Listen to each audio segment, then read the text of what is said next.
I'm unmuting there. I'm Mary Clues, and I'm a member and also vice chair of the committee. Happy to see a new member here today. So I'm just going around on the screen. We'll go to Ashley, our newest member. Hi, I'm Ashley Lang. I am excited to join the committee. Look forward to working with everybody. Okay. Paul? Paul Zowski, citizen committee member. Tom?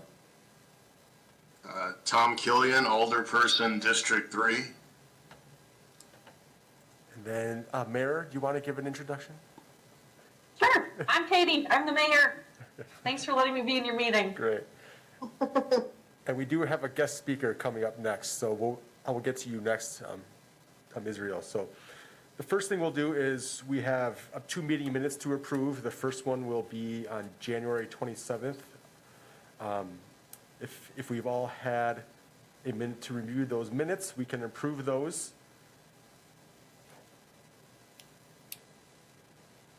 Does anybody want to make a motion to approve the meeting minutes from January 27th?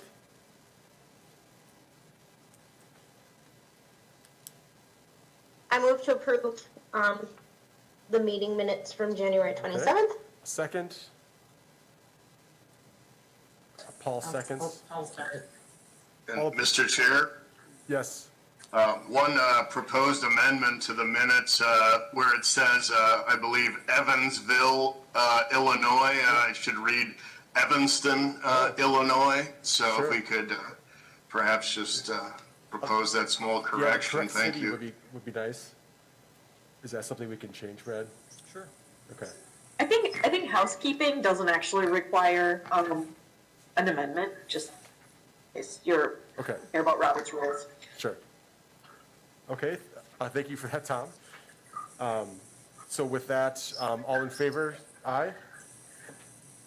Aye. Aye. Okay. Motion passes, and then we also need to approve, what day was it? February 24th, 2021, meeting minutes. If you've had a moment to look over them, we can take a minute, but we will also accept a motion to approve the minutes.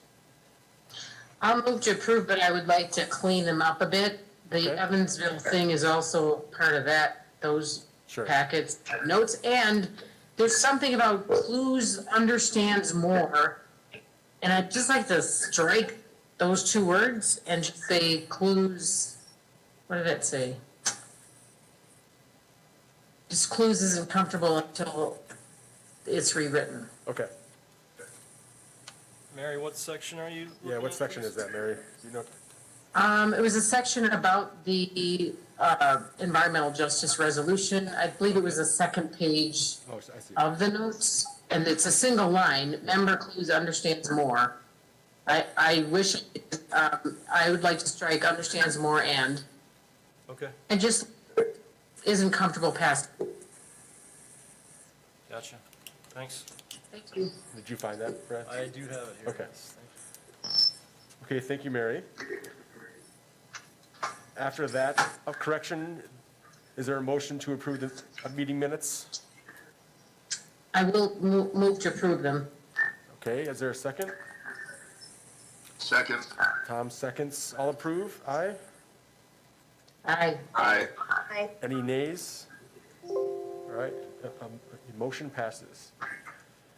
All right, so to start for today's meeting, we're going to move a little bit of things around. So we're going to move discussion on possible action on resolution for no mo May initiative. That's hard to say. We do have a guest speaker, Israel Dortoro. He is here to give us an insight on what this could mean for the city. So just Sure. Well, yeah, I guess I could start. okay. Maybe Brad has some information first. Yeah. Well, just to introduce it, can everyone see my screen that I'm sharing? Yep. Okay, thanks. We have Dr. Del Toro here from Lawrence University in Appleton, and he has studied this issue and has helped Appleton with their initiative for No Mow May. And what's being displayed here is a sample resolution that could be applied in different cities. And I guess, here in Wausau, we can consider this if we're interested. And so this would be just the sample ordinance. We haven't gone through and, tailored it to Wausau yet, but basically what it would do is allow people not to mow their lawns in the month of May to help bees and other pollinators, proliferate here in Wausau and, help them out just for the month that is the most important for them to get established and grow their population. So this is the sample resolution. There is some other information I can send along. I did not send it. It's, I guess, some more scientific information that goes behind this, but this is the resolution that we would look to alter to, insert our ordinances that would apply. We'd have to, again, sort of put our grass control and weed control ordinances on hold for a month, and then go back to those the 1st of June. So that's just a little bit of background. Did anyone have any questions, or did Dr. Del Toro want to insert anything? Hi there, folks. So my name's Israel. I'm an assistant professor of biology at Lawrence. I'm a pollinator ecologist. I'm a community ecologist, and I'm also big into this concept known as citizen science, and sort of trying to involve everyday citizens in the process of ecological science, and in the same time, sort of educating our communities about pressing environmental issues. So I can give you guys a quick minute, like a quick, 2-minute spiel of how No Mow may work in Appleton. Is that of interest to folks? Just the elevator pitch? All right, cool. So here's the elevator pitch. Last year we tried No Mow May in Appleton for the first time, and the take home is nothing bad happened.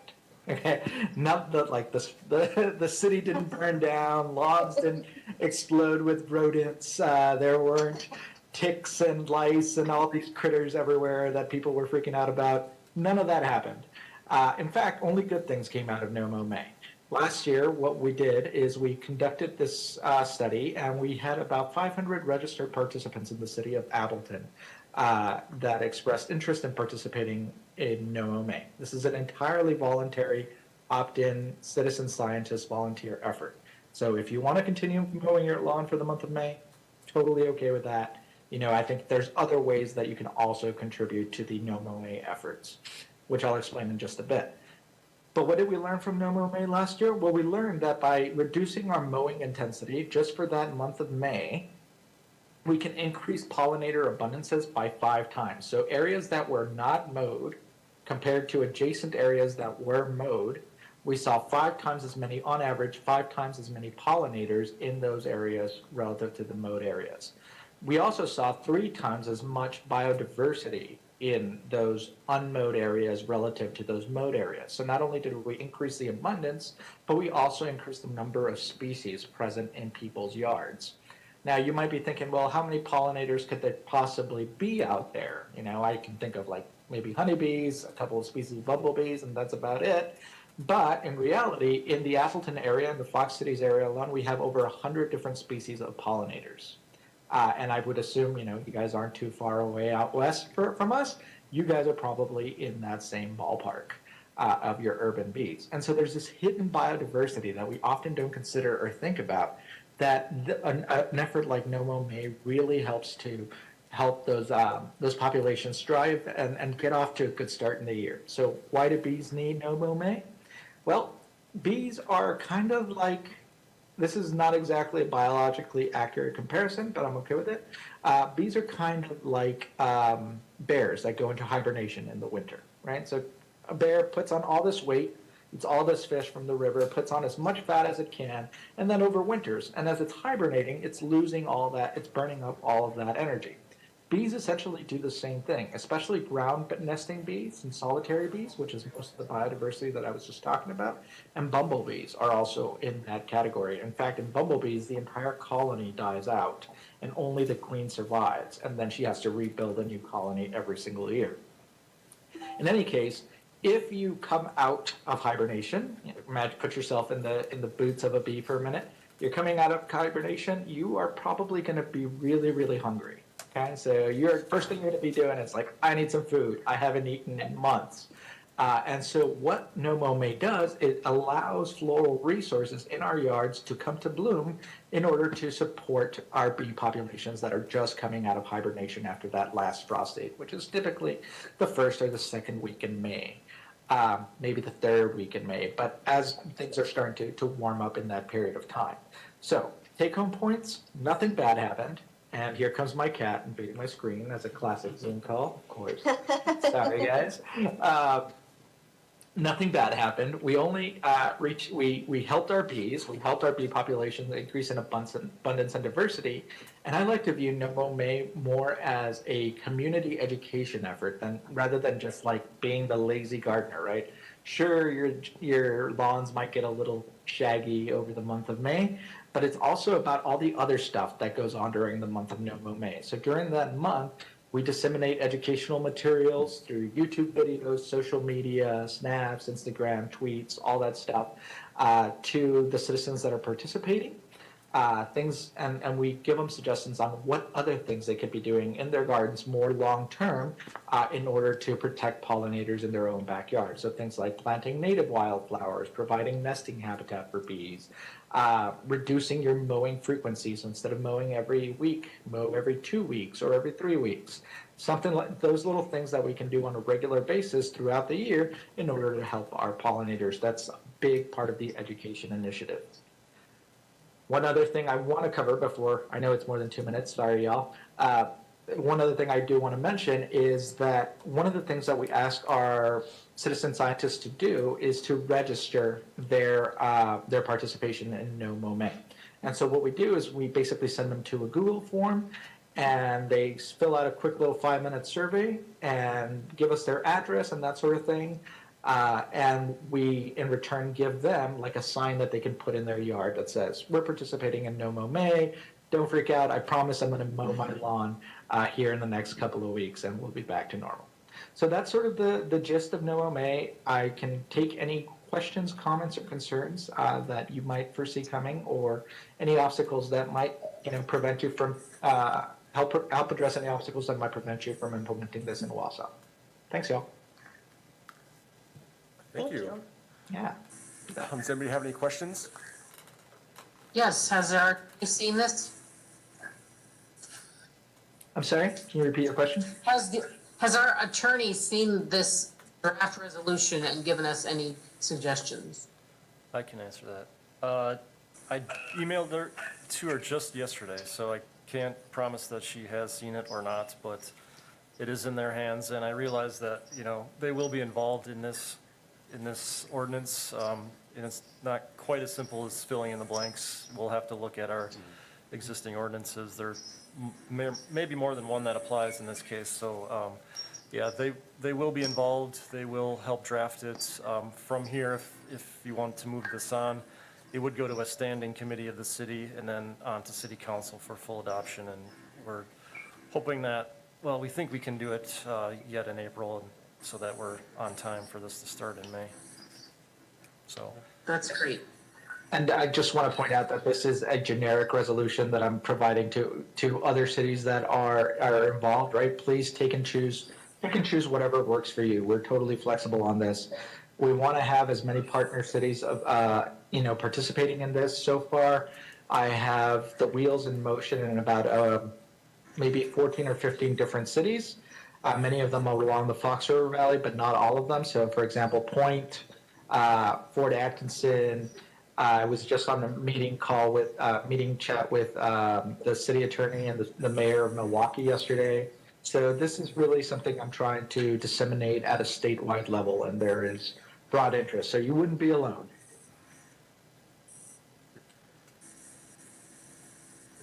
My next question. Oh, go ahead, Mary. Yep. These resources are paid for by what? Because I'm all about the educational piece about it. I think that's a really awesome thing, but I'm wondering what we need to come up with versus is there some other source of funding to pay for what needs to be done to get to the public? Excellent question. So up until this, from between the end of NOMO May last year and this year, I secured about $15,000 worth of funding to provide expenses for the printing of signs, educational materials, video editing, printing of long-term educational, like little pamphlets and like signs in local parks and that sort of thing. So I'll be covering the expenses out of my research grants. Pretty cool. How do you, you're talking about collecting the data and, you had 5 times more pollinators. Do you enroll the citizen scientists to collect that data for you, or were you partnering with the university and having them bring biologists out, or how did that work?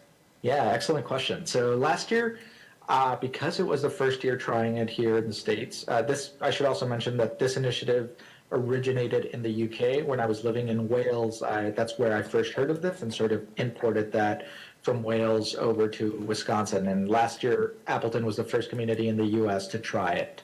And these are sort of the general results. And how did we identify bee biodiversity? Very, very slowly and meticulously last year. So I had a group of citizen scientists that came out to various participating lawns. We did a total sample size of about 35 different lawns in the city of Appleton, and we used sweep nets to collect the bees. I didn't want to harm bees along the process because that seemed a little counterintuitive. So I would actually have to identify them on the spot, make a checklist, and then move on to the next site. Because this year we are attempting to grow the efforts of NOMO May to a larger geographic area and involvement across 10 times more cities at least, I won't be able to do that unless I can figure out a way to clone myself between now and May. That's probably not going to happen. So what we're going to do instead is going to do a little bit more destructive sampling, unfortunately. But with a little bit less intensity. So if there are citizens in Wausau, for example, that are interested in being citizen scientists, I will mail them or have one of my students distribute to them a citizen scientist kit, which includes things like, it's very, very basic. It includes things like meter sticks, to measure the tallest blade of grass or the most abundant species of flower that they see in their yard and those sorts of things. And for the bees, we'll be using something called yellow pan sampling, where you basically just put out a yellow bowl in your yard for a day. Maybe I encourage people to put it a little off the ground, maybe on a chair or something. Fill it with soapy water, and then bees and flies and other insects fly into it. And then that liquid with all those bugs in it gets shipped to me, and I can identify those insects later. Okay. The downside to that is I do have to kill a few bees along the way, but I won't do it as intensively as I did last year. So a little bit of a trade-off there. Thank you. I have a question for you. I was wondering if there's any concerns, maybe from private contractors that do lawn mowing and stuff, if they're losing business, or is there a decrease in pesticide usage? Those kind of questions revolving around the business side. Yeah, on the business side, excellent point. So one of the things we ask people to do in general as part of their pollinator behavior and pollinator protection behavior is to think about pesticide and herbicide use in their yards. So maybe reducing or changing from a provider that has glyphosates or neonicotinoids as their primary pesticide management to something that's a little bit more organic, something like vinegar water seems to work as effectively as some of these more damaging chemicals. So it is a lot of chemical education, helping people understand what chemicals are good for your yard and still effective as pest control barriers, and what chemicals maybe we should try and steer away from in the long run. So that is part of the educational objective of NOMO May. Now, as far as businesses losing business, in theory, I can't say it won't happen, right? So if you do have a mowing service, you might have to, and you want to participate, you might want to suspend that for a month, which can trickle down to the businesses. However, this is, again, a totally opt-in initiative. So if you want to continue with your mowing service, nobody is going to stop you. By all means, continue doing your thing. This is an opportunity for those individuals that I'm guessing like yourselves in this committee that care about the environment, that care about biodiversity, to learn a little bit more and put into practice a couple of new strategies to protect pollinators. Great. Any other questions from the committee? One more I just thought of. Did you end up dealing with any pushback from the community, like people complaining about, the overruly lawns, or was it pretty understanding about it? Generally, I think we did a pretty good outreach and education effort in Appleton last year. And so the more, we Good. get people to talk to thetheir neighbors, and especially if we're like putting out signs on our yards, neighbors might come Right. by and knock like, hey, why aren't you mowing your lawn? We're like, well, I'm participating in No Mow May. And that's actually a really good benefit for us, because then you get neighbors talking to neighbors about, about science and environmentalism and environmental protection. So that's a win for us. As far as complaints, we didn't actually see a significant uptick from previous years in numbers of delinquent lawns, if you will, Right. during that first and second week of June. Now, what we're going to do this year is we're actually going to run No Mow May slightly differently. Rather than asking people to not mow the entire month, we're just asking you to not mow for 3 weeks. And then use that 4th week to do all of the fun citizen scientist activities, like collect data Right. on what's flowering in your yard, how tall the grass is, how many bees there are, all that other stuff. And then ultimately during that 4th week, use that time to mow.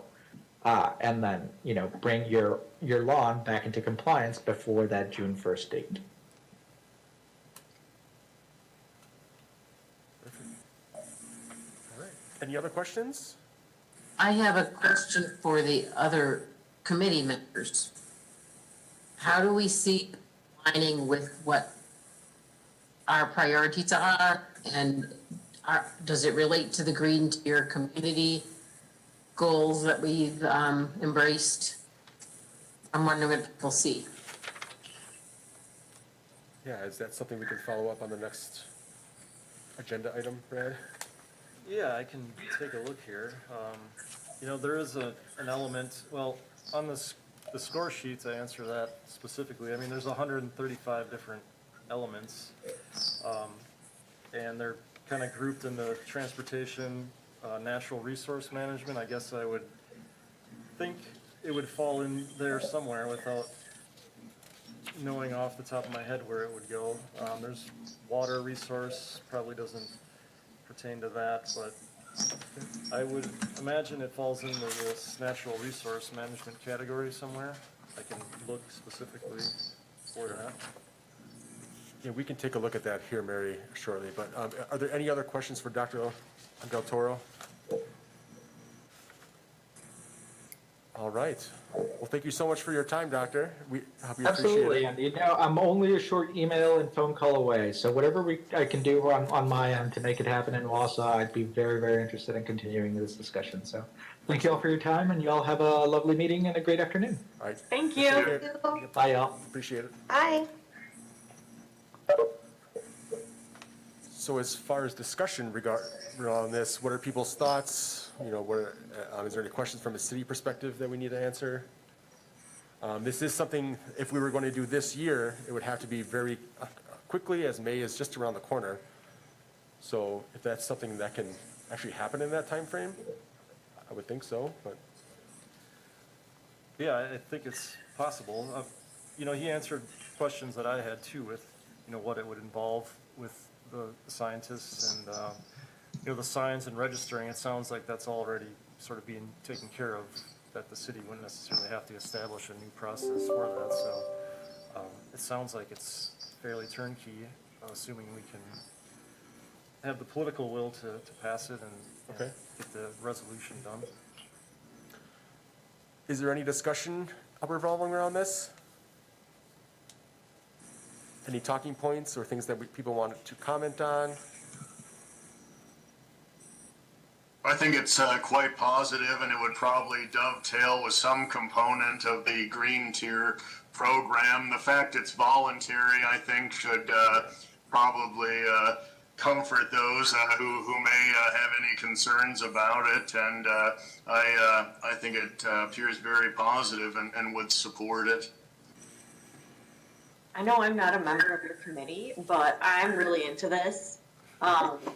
This is my jam. It's honeybees. It's citizen science. I love it. Like, I'm thinking of like which kid in the neighborhood I'm going to hire to do the science part for me.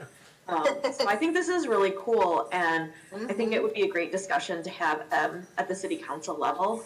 You know, I've already heard a couple of people kind of concerned about it, but I think, again, as Alder Killian pointed out, it's voluntary. I love that they're willing to participate in the education component, you know, with yard signs, and, you know, we have a newsletter that's gonna be coming out, we can put this in there, all kinds of stuff. So, and of course, we could do media blitz, however we wanna do it, so, anyway, I think this is so cool. I think having that support and having that education piece of it is key because, you know, like he said, it kind of kept people at bay from wondering, why aren't you mowing your lawn or what are you doing? It seems like that's already kind of there for us, which is great. I think the one. Right, Paul, go I ahead. agree. I was just saying, I'm kind of in agreement with everybody. I feel like it's a pretty positive thing here. Good message, good education for the public. So, and doesn't seem to require a lot of effort from the city itself to do it. So, I like it. Yeah, the one thing that struck me was that as a citizen, it's hard to participate in things like, you know, if you want to be green or whatnot, but this is a way for any citizen to be part of the community in a way. It can, you know, bring talking points to neighbors, discussions at parties and events all throughout the summer. So I just see it as a way to continue the conversation outside of everything, just a neighbor to neighbor. So, so maybe we can take a vote on action on this. So I'm thinking, does somebody have something to say? I'm wondering, do we need to see the full draft that pertains to us before we move it on? Or can we move to just create the resolution that goes to the right committee? I think I'm going to give a little input here. I think what would be great is if you all said, you know, we really love this idea, and we think the city should consider adopting a no mow May policy this year. I think that's enough, and then that will kind of get us started with what this resolution should look like. You shouldn't feel delayed by this. I think the idea is what we're excited about, or I'm assuming you are. I am. Yeah, just to add, I think the other committees will have plenty of chances to, you know, look at the very detailed elements of the resolution and debate those. I think just like the mayor was saying, the general consensus that this is something positive to move forward should be fine for the next step. Well, I'll make a motion that we recommend as a committee that city embrace a no mow May resolution, and that the idea gets forwarded to the most appropriate committee with a draft of a resolution. That's perfectly I said, second Mary. that, Mary. All right, there is a second. All in favor? Aye? Aye. Aye. Aye. Any nays? All right, a motion passes. Very good. Perfect. Thank you. All right, guys, thanks for all the discussion on that. Okay, moving on, due to time. We'll start at the top of the agenda now. So discussion on green tier scorecard. The thought was that at the end of March, the city of Wausau had to have their green tier scorecard completed. So maybe Brad has an update on that for us. Sure. Thanks. Well, it's not quite the end of March, so I still have a couple days left. Sure. I did review it. It is in good shape here, and I did some more detailed, not hardcore analysis, but just a look at some of the numbers. Like I said before, there's 135 different categories or elements to rank Wausau on. And I didn't necessarily plan on going through line by line. At this point, I can forward this scorecard to each of you if you really wanted to comb through it and really know what's in there. But I did try to summarize it a little bit. Let me just go to the next tab, and I'm assuming you all can see this spreadsheet. So basically, there's 6 different kind of overarching categories: transportation, land use, energy, water, waste, and health.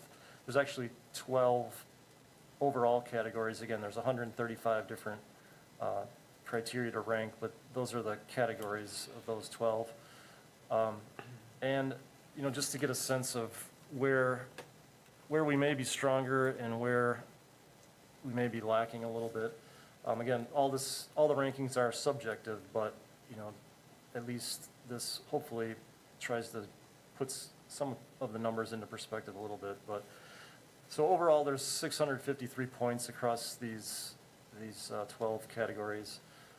We rated Wausau having 280 points overall, which is, you know, roughly 43% of the total points possible. I think, you know, it's very difficult to get, say, you know, an A if you're grading this as a, you know, a school scorecard, but because there really is a lot in there, and I think, you know, I haven't compared it to other communities, but I would be very surprised if, you know, other communities got, you know, much higher than we did. So we can do those comparisons later on, but I guess just for now, you know, Wausau is sitting roughly at 43%.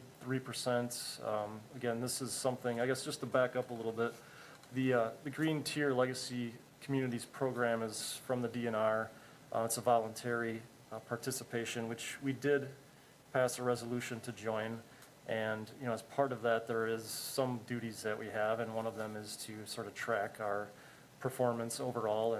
And this year, this is 2020, this is the first year, this is our baseline year, and we'll continue to track these things over the next 5 years at least. But this is the initial score for us, and again, this is just to look at where we may be behind, or where there may be some low-hanging fruit that we could look at implementing, and again, tying it into our overall strategy, or our strategic plan. Maybe there's some things in there that we can learn. So, you know, the numbers that are the lowest, just to pick out a couple, that municipal energy use under energy was one of the lowest ones. We only scored 16 points out of 70.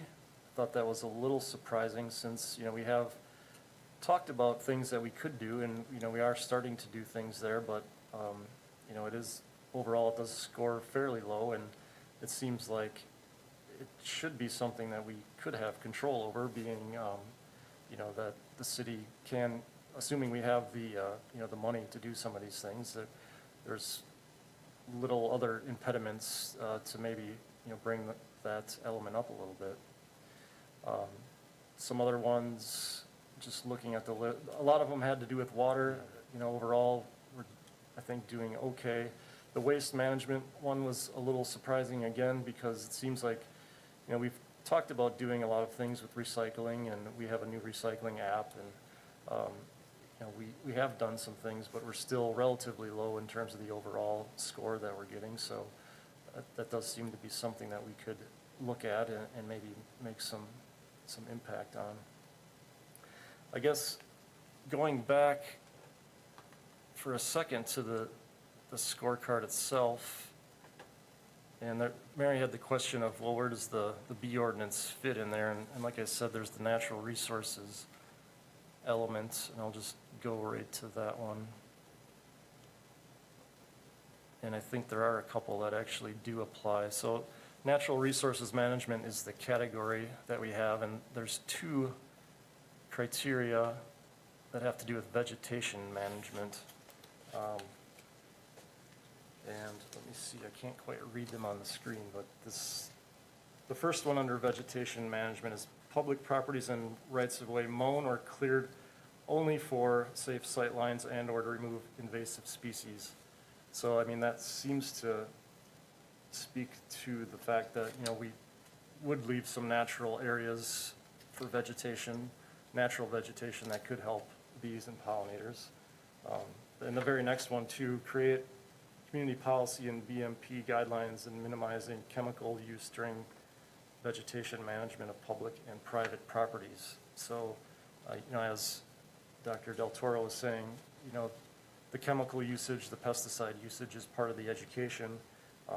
And this scorecard seems to indicate that, it is important to minimize chemicals and things to help the natural vegetative environment. So I guess those are two that just kind of popped out since our bee discussion. I don't know, I've been talking a lot, so I'll take a break. Does anyone have any questions or thoughts on what we should do from here? Again, this isn't 100% finalized. I have a few days to turn it in as a final report to the DNR. I will send it to everyone for your review if you'd like to take a look. Yeah.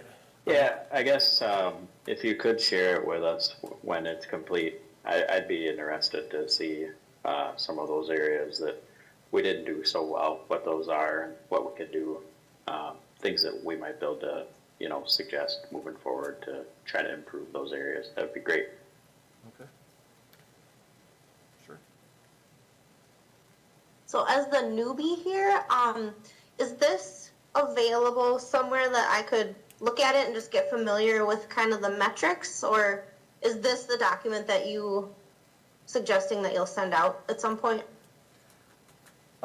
Yeah, this one has our scores that we've assigned Okay. to Wausau. I mean, if it should be online under DNR Green Tier Legacy Communities Program. Okay. If you wanted to just look at a blank one, just to see the criteria. Right, and just so to kind of see what some of the Yeah. sections are about. Okay, Sure, thank you. but I will send this one with our scores in it, and again, it is subjective, but we did include, and this goes back to when Brad Sippel was here, we did include some notes on the score sheet that says why we gave a certain ranking to what, to the element that we did, so, again, my screen is kind of being blocked here with other stuff, but there are some notes in there on the far right that, again, explain, what we are doing or what we're not doing. In most cases, if we're doing partial things, that there's an explanation on why we gave some points but not the full points necessarily. Just for clarification, Brad, so the numbers on the far left column are the potential, that's how many, that's the max. Yes, the Okay, very, because it's not labeled anywhere. oh, sorry. Yeah, this No, is, that's, okay, I'm sure you didn't make this all, so I did it's not. fine. No. Just so we understand that'll be the maximum score we can give ourselves. Correct. Okay. Yeah, they, for whatever reason, labeled it way up in the left corner here. Oh, there it is. Max I see score. now. Yep. So yeah, that's the max. The first column of numerals is our current baseline score, and like I said, we'll populate the other ones in future years, but we're just focusing on that first column. And what I did in the spreadsheet was just to compare, what we have assigned to what the total percentage or total number is, and get a percentage off of that. So, oops. I don't know what I did here. I guess one other thing,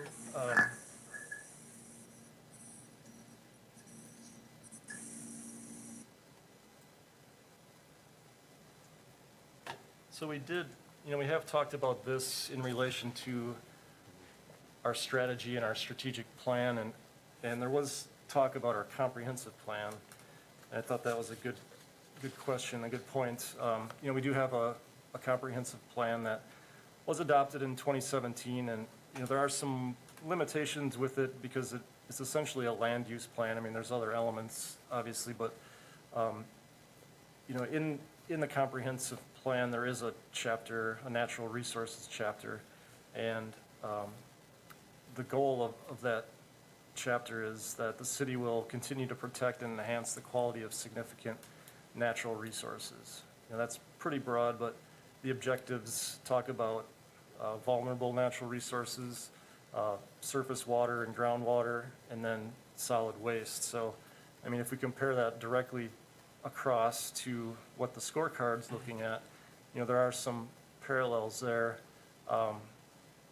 Again, the comp plan is somewhat limited in this area, although other chapters of the comp plan do pertain to different elements of sustainability, like land use and transportation, for example. So there are some other things kind of buried in there that aren't specifically, you know, spelled out in the natural resources chapter, but those are some parallels, I think, between our comp plan and the scorecard. Energy really wasn't discussed too much in our comp plan.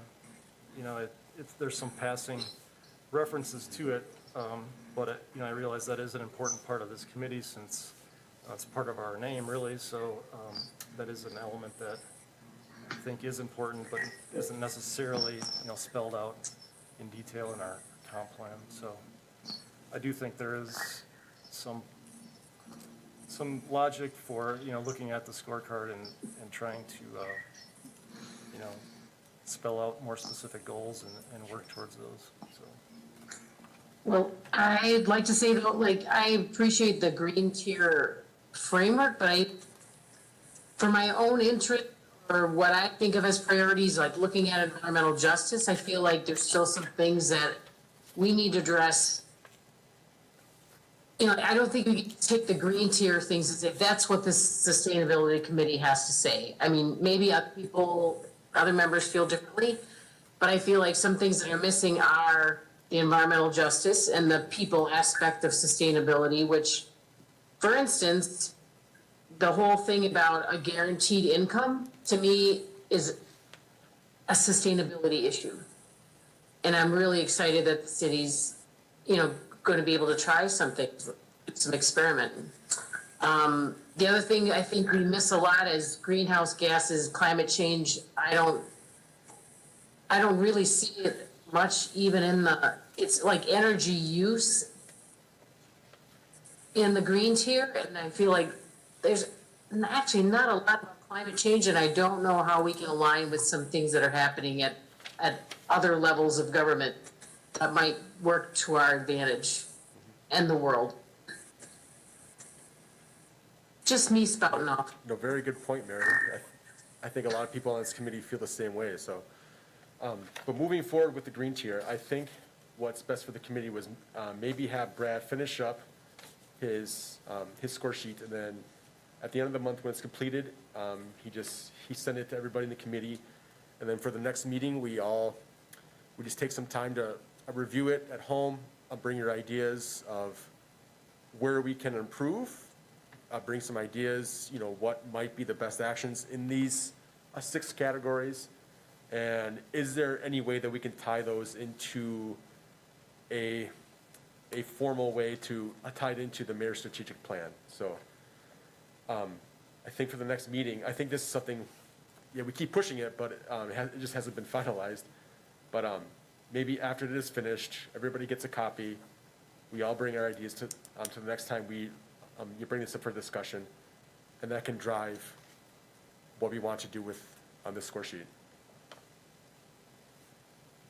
Any other comments or thoughts? That's just what I was thinking.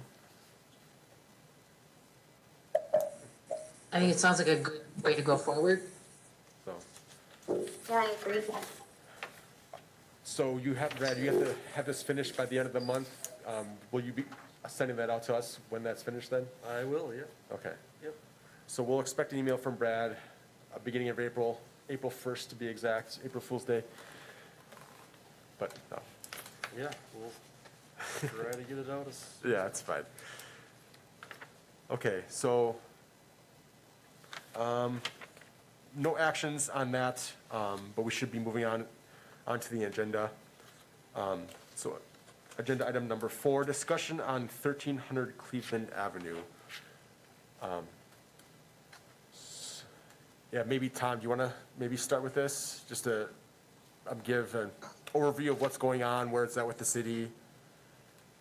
Sure. Thank you, John. And, I had communicated by email that I thought this agenda item might benefit from kind of increased specificity. So perhaps that's something we would like to do and carry over to the next meeting, perhaps tying into what Mary had said earlier. We had brought up the environmental justice layer of this issue, and I think other relevant components are land use and development. That didn't get a stellar score in the green tier scorecard, and I think something like this is an opportunity for us to address that type of weakness. In the SWOT we had worked on, earlier, several meetings ago, that was going to tie into strategy. A threat in the SWOT analysis was inappropriate land use next to residential areas, inappropriate really being industrial.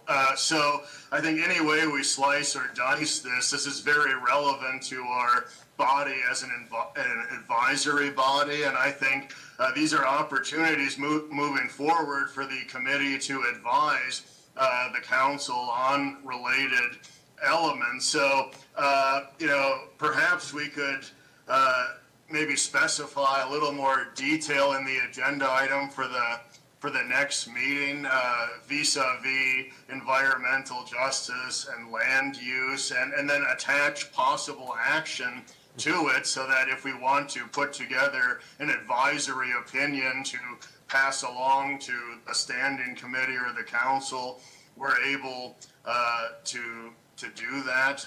Perhaps, I guess the one concern I would have is that we are sensitive to the time frame, because there are some things going on right now in terms of zoning or economic development, and I don't think we want to come late to the party. Maybe Mr. Lenz knows a little bit more about that time frame, but those would be my thoughts on this, and I'd be eager to hear other committee members' opinions.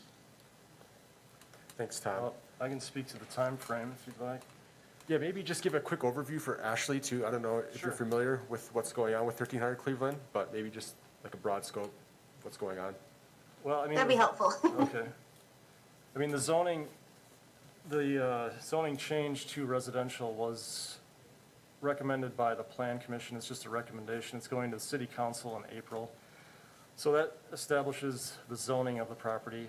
The city owns the property, so, it's sort of questionable how much the zoning really impacts the ultimate land use of that property. Since we control it, there's actually more control that the city has through ownership than through a zoning district, which, every zoning district allows multiple different land uses, and even the land uses themselves are fairly general. So, I mean, we don't know what the land use is going to be. The zoning district will maybe give some clues to what some people think it should be, but we don't really know what the ultimate land use is going to be, and that will be decided down the road through discussions, through economic development, and if, real proposals come forward with a project that the city will weigh in on. Again, we own the property.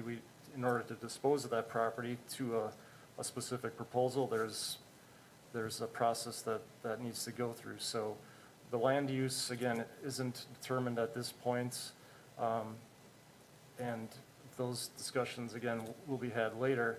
In terms of specificity of the item, we talk about environmental justice, we talk about future land uses, and we can put that on the agenda and we can say possible action, but I mean, it's not really being much more specific than what we have on the agenda now. I mean, we're just discussing it.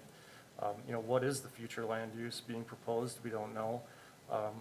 What is environmental justice is a large construct. What part of environmental justice do people feel is, at issue here? Again, we haven't necessarily fleshed all that out completely, so I guess, we can talk about it again. We can add some more specificity, but it's still going to be somewhat general, at least from a agenda standpoint. May I respond a little bit to that, Mr. Lenz, and thank you for the additional information. That's up So to in the terms chair. of environmental justice, as the federal agencies would point out, you're dealing with two demographic segments primarily, and those would be low wealth areas and people of color, and a combination thereof put into a composite demographic index, which we have for that area. And what we see in that area is that, yes, there are a disproportionate number of, of burdens on an identified environmental justice population in that area, and you can see that through the EPA's mapping tool, so that would be a matter of fact rather than opinion. And then we have some proposed land uses now, because we had proposals come in, I believe, under the last administration that was triggered, and one you have from 3M Company, and then the other is Colby and Colby. So I think key questions this committee would want to ask is, historically, what has been the relationship and dynamic between these two entities, and one, the environment, and then two, regulators, and we can fill that in with whatever level of nuance would be helpful or required. But I think as we talk about greenhouse gas emissions, we're actually able to quantify that in recent years from two tools that the DNR air program uses, so we can maybe talk about that on the greenhouse gas emissions. But well, at least with 3M Company, I think it will come as no surprise that they have been a serial polluter, not only at the local level and state level, but nationally and internationally. So I think all of these would be relevant to the committee, and I guess my question would be, if specifying it further wouldn't be helpful, what would we need to agendize so we might be able to take some action on an advisory opinion? Thank you. Again, I'm not clear on what action would be requested, so if we can think about that in the meantime, and if there's a specific action that you think this body should take, we can consider putting that on the agenda. Again, I don't know what the specific action is at this point, so. Would it be like a recommendation of what the land should be used for, or something like that? Or if something is being proposed, should we have a yes or no, like vote of confidence versus that? I don't know how that looks.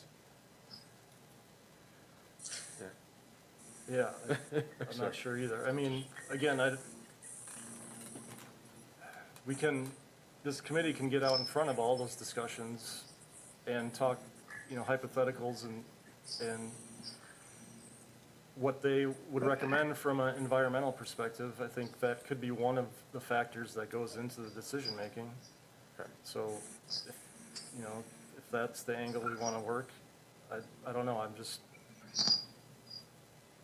I think that sounds positive to me, Mr. Lenz. And yes, I mean, in terms of land use too, this is going to be coming before multiple committees in the near future. Obviously, in this committee, we would likely not support putting the expansion of an industrial operation, especially a serial polluter in the middle of a residential area that happens to be an identified environmental justice area. So I think mitigating harm to environmental justice populations would be one component, but then that would be kind of the gray cloud or what have you. There's also a more, I think, positive side of this, and if there are inappropriate land uses being considered, which there are, what would be more appropriate land uses that dovetail with our sustainability strategies and our green tier program, and as Mary had pointed out, environmental justice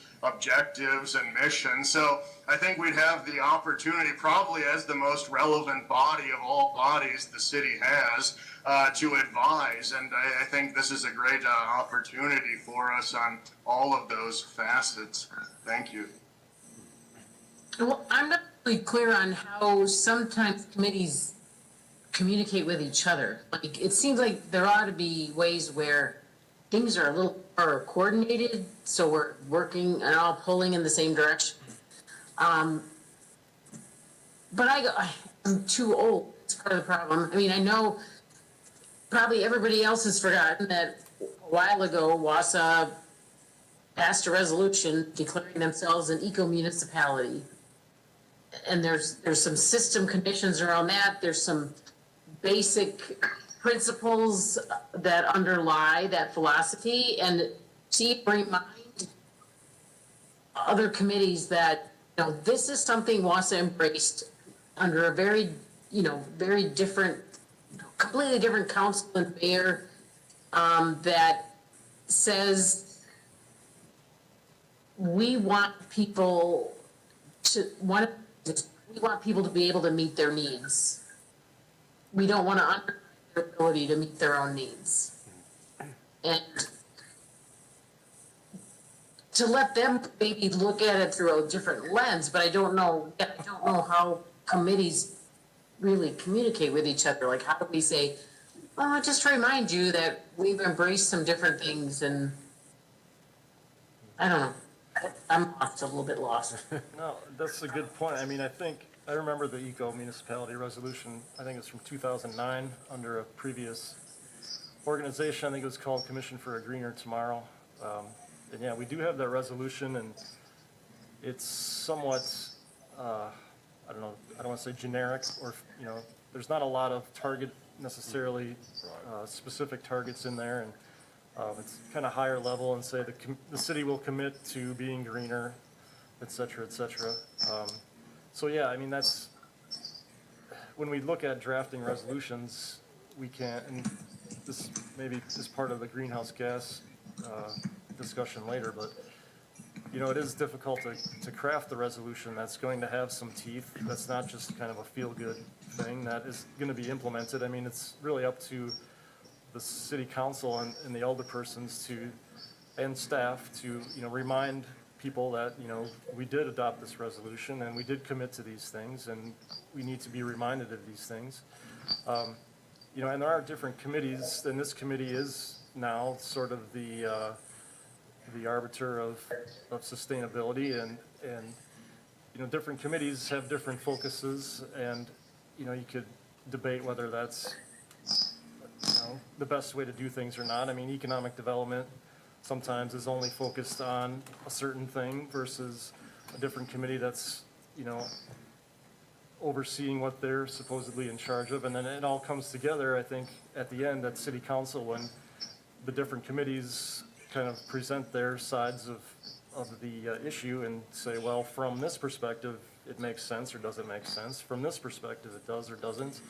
And this committee could say, well, this is the best solution from our perspective, and then I guess that's how it all kind of gets thrown together, and hopefully people can see the connections and see what's best overall from, you know, multiple perspectives. But I think there are multiple perspectives that can be seen on any issue, and you know, it's really we're here to advise on what this perspective is, and again, not to put all of the burden on the elected officials, but that's kind of where it all kind of comes to a head, I guess. Well, they're elected, yeah, I mean, that makes sense, because they're the ones who will answer to people, but, I don't know, but to point out that it's a lens to look through, not Brad lens. That, like you know, a lens to help us clarify the vision of what it would mean to move in a direction where, among other things, we do not undermine the ability for people to meet their needs. And if we're putting, I don't know, houses on top of a Superfund site, I would think that would undermine people's need to be healthy, you know? And it just seems like there ought to be a way to do that before a lot of decisions are made and people are invested. Sure. I'll be quiet. No, good discussion. So I see this going two ways. So we can, as a committee, maybe develop an advisory, like it's not a resolution, but like a recommendation of what the land should be used for. And then maybe after that, once there are proposals for the land, we can have some input if we approve of the proposals or don't like approve of proposals. Is that something that we can do? Yeah, I think this committee can certainly weigh in on future land uses and proposals at any time. Again, it'll still Sure. sort of filter up Yeah. to the ultimate decision makers, but, yeah, I don't see why we couldn't weigh in on something. Again, to have the discussion at a general level is one thing, but, to, I don't know, give good guidance and stuff that's going to maybe stick, Sure. I would just, yeah, so that it's So- tied to something specific. What is the timeline then for this project? Where are hard decisions going to be made? When are hard decisions going to be made? That timeline that, to my knowledge, hasn't been established Okay. yet. Again, the zoning is basically a mapping exercise at this point. Sure. It's not, we're not soliciting specific development, as Tom mentioned, there are people that are interested in submitting proposals, or they're basically leftover proposals from a year ago, or whenever it was. So those are still out there, but it hasn't been, scheduled yet that Okay. they would come forward. I mean, right now, I think Tom would know better, but the last sort of discussion, I think, was that we're waiting on some environmental results Okay. to come forward and a possible plan of action on those before considering the actual, any proposals that might be out there. Okay.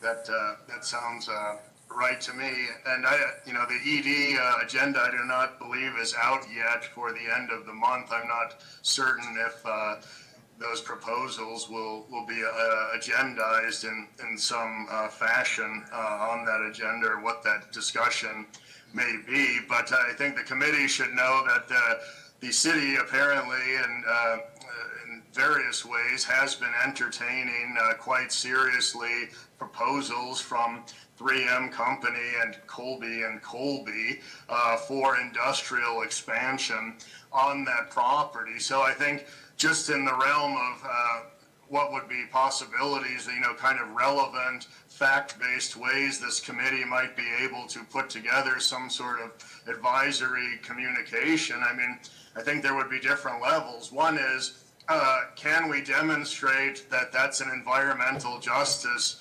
area around the site?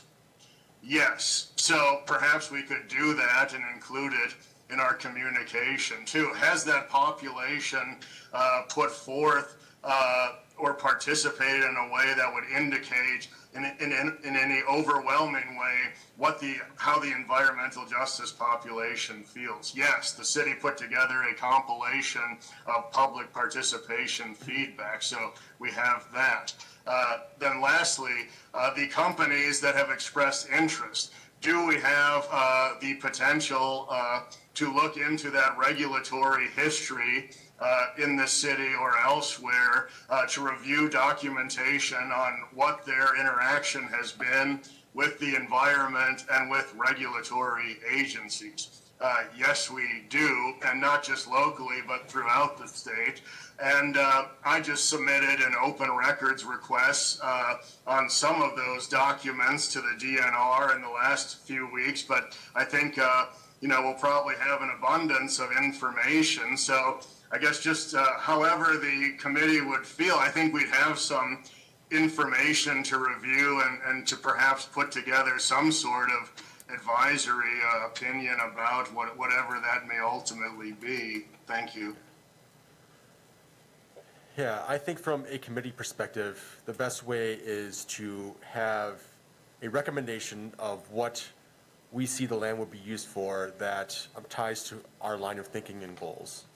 So if we can make a recommendation that saying if it's done this specific way, it promotes environmental justice, it's good for the green, it benefits the city in these ways. So is that something that we can do at our next meeting? Maybe is a brainstorm, or not brainstorm, just bring some ideas and develop a resolution.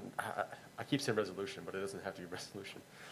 But the recommendations on what this committee thinks the land should be used for or could be used for. Does that sound okay? Does to me. Okay. Yeah, I like that. So then we could have some action tied to this discussion as well. Mary, do you have a question, or are you just exercising your pinky?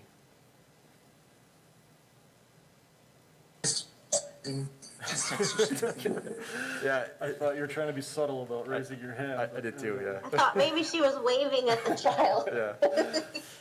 Funny. Okay, so we will, I guess we'll forward that to a next meeting, action on a recommendation on what the committee should think for 1300 Cleveland Avenue. Okay. Any other discussion on that? We're a little bit behind, so maybe we should move on to the next line item. The next is discussion on greenhouse gas emission reduction resolution. So just some background. A few months ago, the assistant city planner had recommended something many cities are doing is implementing a greenhouse gas emission reduction for the whole city as a resolution. It can be seen as just something that's very symbolic, but for a lot of cities, it's an aggressive goal of ways to make decisions on how to meet those goals. So for discussion, we can talk about your target goals, what type of greenhouse gas emissions do we want to reduce, how much, how is it going to be tracked, by what time, how many years. So while that's very broad, I think it's just something we can bring up, and it could also be a standalone resolution. It doesn't have to be tied to anything in the future. So thoughts, discussion on that? I guess I did look back at some of Brad's previous stuff, and there wasn't really a finalized version. I mean, he had some notes on it, and I did a little digging myself based on what he had, and I think, there are a couple, well, there's a lot of different ways to look at this, and again, the resolutions can be very broad and, just sort of aspirational in essence. And then there's other ones done by states and counties, larger jurisdictions that get into more of the measurements and say we're going to reduce our emissions X amount, or go back to, say, 2010 levels or a certain percentage of those levels. And, I think those are good. I don't know that we're at that point where we have a baseline or a specific target. If we do, I wouldn't know what specific target based on what I've looked at so far, and it's been very little. But, I think there is some work to go in, some legwork to go into, thinking where are we now, and what is possible, and how do we get there? Do we have a utility that's willing to work with us on this? I'm not sure about that. Other areas have utilities that have programs that we can use alternative forms of energy, or rely on specific types of energy. And again, I don't know that we have all of that available to us, at least yet. And again, not to go back to the scorecard, but I think there is some stuff in there about greenhouse gas emissions and doing some of that legwork, not necessarily passing a resolution, but doing some work towards that. And again, we can do a standalone resolution if we'd like, but I guess I'd need some direction and maybe some assistance on Sure. what that's going to look like, because I don't have a great idea of that yet. I think the first thing would need to be is how can we track current levels? So what would be the steps in that? How would that even start? Is that something you would have to connect with the public utility? Or is that something you can just track by, maybe like in municipality buildings instead of overall a city? I don't know. Yeah, I mean, the energy is proved to be difficult enough to track. I Okay. don't know how emissions would be tracked necessarily. I would have to look into that. I mean, sometimes there is some fairly comprehensive studies that would go into that sort of thing. Okay. Not to say that it can't be done, but I think there needs to be some more research into how and how to do that sort of baseline collection. Okay. Question, is it citywide? It's not just municipal use, right? We're talking, these are people that have measured all of us, not just the municipal. Yeah, I think the goal would be for citywide, but if the information is hard to come by, a municipality energy use could be a little bit easier to identify, but, Yeah, I think there's two, I mean, there is a community-wide aspect, and I think we could, if we wanted to, focus on specifically city facilities, for example, so I think it could be either way. Because the Greens here, I found the piece, it says create and implement a climate change action plan that includes a carbon footprint study and health-related components on reducing from combustion of fossil fuels, responding to heat episodes, flooding, focusing in particular on most vulnerable populations. That's the only mention of climate change in the thing. Yep. There is a data set that exists that it's very easy. I'll send it, John and Brad, I'll send the link. It's from the DNR AIR program. So actually, by facility, we have emissions data, and you can slice and dice that however you like. But I believe there's a CO2 equivalent emissions category, and we'll be able to, we could even perhaps do this next meeting if it's citywide, but we could rank the facilities within the city of Wausau based on the highest level of greenhouse gas emissions. So that data exists. It's not real time or recent data like 2020, I do not think is on there, but in recent years, that's available for free from the DNR. So if I could send that link, if it could be shared with the other committee members, perhaps. yeah, I think that sounds good, Tom. Sure, and I did see a couple other, speaking of energy use, in the scorecard, again, not to keep going back to the Bible here, but there are a couple under community, or there's one under community energy use, and then there's one under measuring community energy use. There's a couple that speak to greenhouse gas emissions, so I guess when I send this out, let's all look at those and plus the data that's available and see what we can come up with. Okay. I'd like to keep moving forward on that. I like that idea. Sounds good. Okay. So the first step in this would probably establish a baseline for what we want to accomplish, if it's either city-wide or municipality-wide. Yeah, I mean, based on that data that Tom is going to share, we can Okay. take a look at what we have, and we can look for examples of other communities and, you know, how they're proposing to cut and, you know, what their targets are, maybe. Okay. All right, so for a future meeting, maybe we could think of some specific goals, maybe do some research on that, how we want to establish that. Have you seen any like common numbers or, you know, years by certain, like specific year?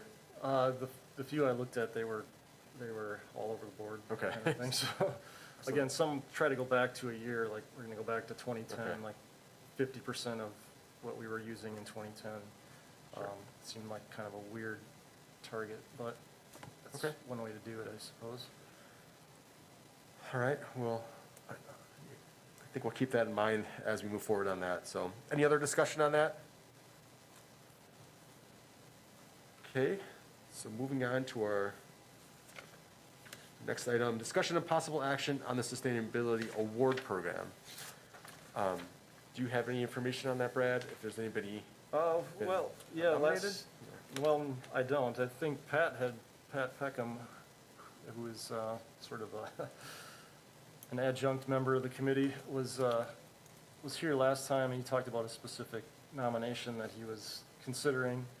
But I think, well, we didn't know last time when the city newsletter deadline was. I think in the minutes, and I talked to Kathy, it's still coming up, so we can still get a letter in the newsletter, an article in the newsletter about that.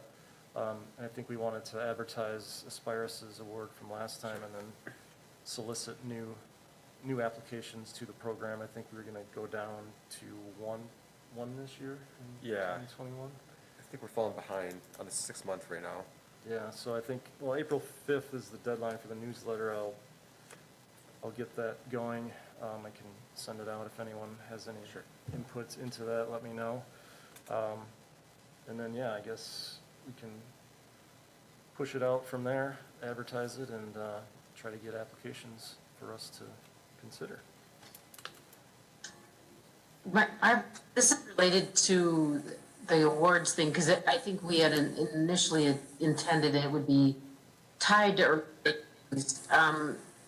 we probably, I would like to, can we?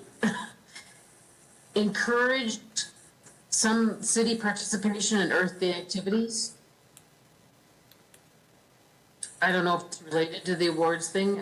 To me, in my mind it is, but I might be stretching. I don't know if there are any things going on, but I think highlighting that the city has this program available at Earth Day festivities, whatever they happen to be, would be appropriate. Sure. Yeah, I think I got some feedback. The timeline, I think the newsletter would come out actually after Earth Day, so if we wanted to do something, maybe, like a city proclamation at a city council meeting, I don't know if that's enough advertising. We could, again, push something out that's not in the city newsletter, but just, I know the mayor's good at sharing things on social media, so if we did have a message that we wanted to get out, we could certainly do that in time for Earth Day. The awards would be one thing. Was there other particular aspects or events that we wanted to highlight, or just? Well, I don't think the city's been really in charge of Earth Day, but they have participated in different ways, and I don't know if any invitations have been received from, I know the Citizens Climate Lobby's been involved. I think Naomi's been involved with Earth Day festivities in the past. Okay. One thing I was going to bring up in the upcoming future agenda items is I had talked with Dan Barth from Citizens Climate Lobby, and he had mentioned, would this committee perhaps have an interest in being involved in some tree planting activities for Earth Day. So I was going to bring that up, but does that sound kind of what you're thinking, Mary, that type of participation? Mm-hmm, yes. But I'm out of the loop. I've been distracted by many things lately and haven't really been able to follow if they've got something in the works. Okay. So, maybe Tom, we can bring that up at the next meeting if you have some information on that, when that would be, with that, or, I guess. Our monthly meeting will probably be after. I'm just gonna say, it's gonna be after Earth Day, isn't it? Yep. That's a good point, Yep. Mary. So maybe just forward some information to us, Tom, as, get through email. But Will do, yes. Thank you. so, Can I move that our committee recommends to the mayor that we participate in Earth Day activities? Type works program? What was that last part? I'm sorry. As it ties to our awards Okay. recognition, that we encourage the mayor to participate in Earth Day activities.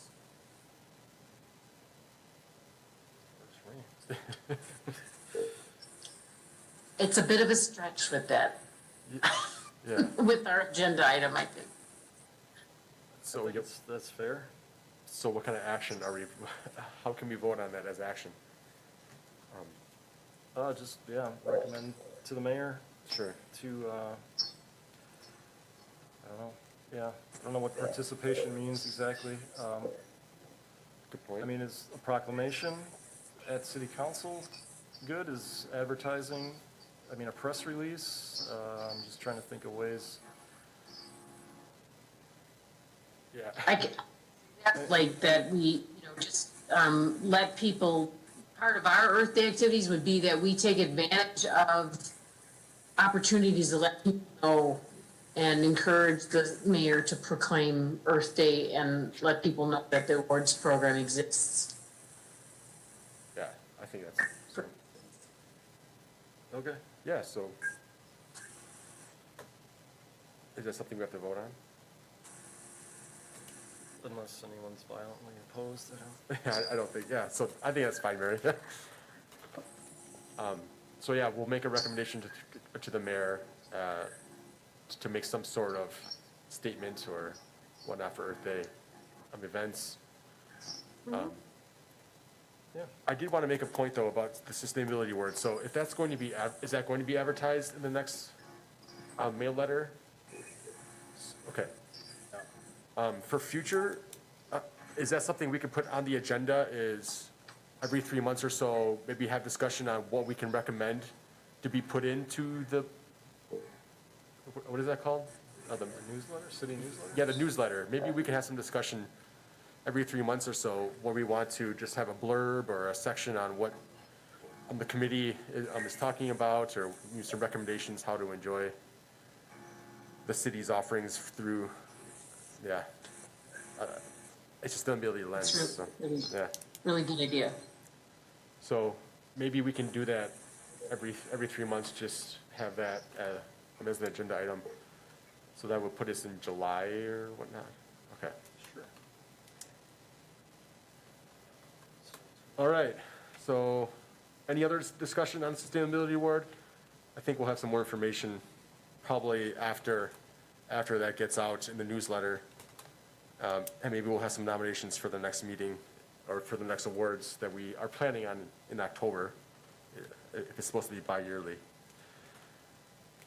So, all right, so future items for consideration. So we'll have, so for our next meeting, I'm thinking we have maybe some feedback on the Green Tier Legacy. Yep. Maybe we'll have some action, possible action on 1300 Cleveland as a recommendation and advisory, what we want to recommend to the city council and the mayor, what the land should be used for. Anything else that the committee wants to discuss?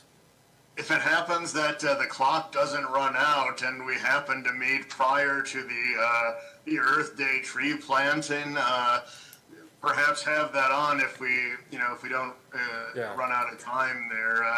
When I had talked to Mr. Barth, it sounded like it was going to be the tree planting was going to be taking place almost this time to the day.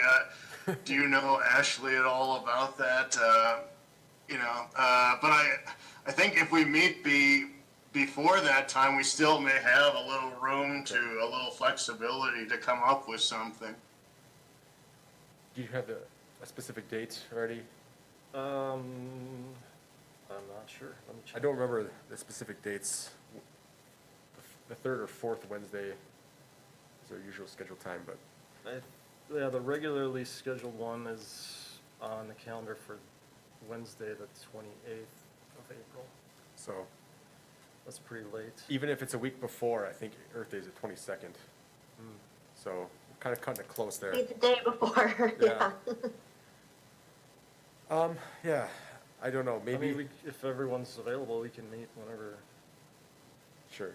you want. I think generally we try to keep a regular schedule so it's easier on people's calendars, but if something comes up,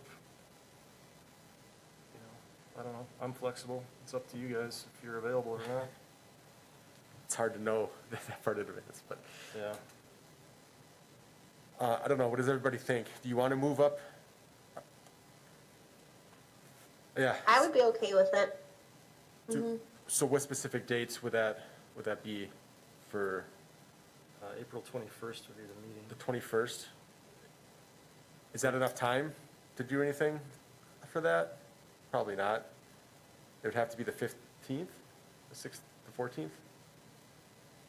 14th would be Wednesday.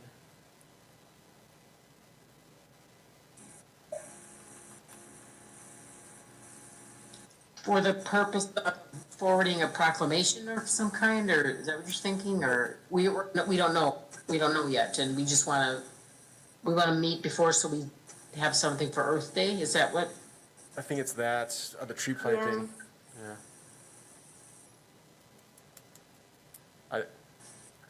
I'm all ears. I don't know. I'm flexible in that regard if others are interested in moving it up. My only concern I can- is, sorry. See. Yeah, my only concern is, are we gonna have enough time to, get together some information for the Green Tier Legacy? You have some recommendations for 1300 Cleveland, which is fine. We can push it down maybe a little bit further too, but I think those are very important agenda items as well. So, I don't know. Yeah, how many weeks is that now, from now? 3 weeks? The 14th would be 3 weeks, 3 weeks. 21st would be 4 weeks. So there is an extra week in March. So, like for me personally, I'd be okay with the 21st. I just don't know if I can make the 15th, or the 14th, sorry. So maybe should we just schedule a 21st for our next meeting?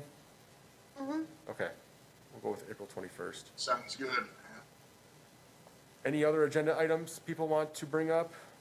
Just, I guess just a note, when we're forwarding stuff to each other, I think it's fine, like Tom's gonna send some information, I'm gonna send some information to the committee, but, we shouldn't be discussing anything about the committee, like, we shouldn't reply to each other, that's kind of a no-no, so just, you can send an email, but we shouldn't reply to that email, just so you know, it's just information stuff, we're not discussing anything about the committee in those emails, just as a cautionary tale. Sounds good. Thanks. All right, that's everything. We can take a motion to adjourn.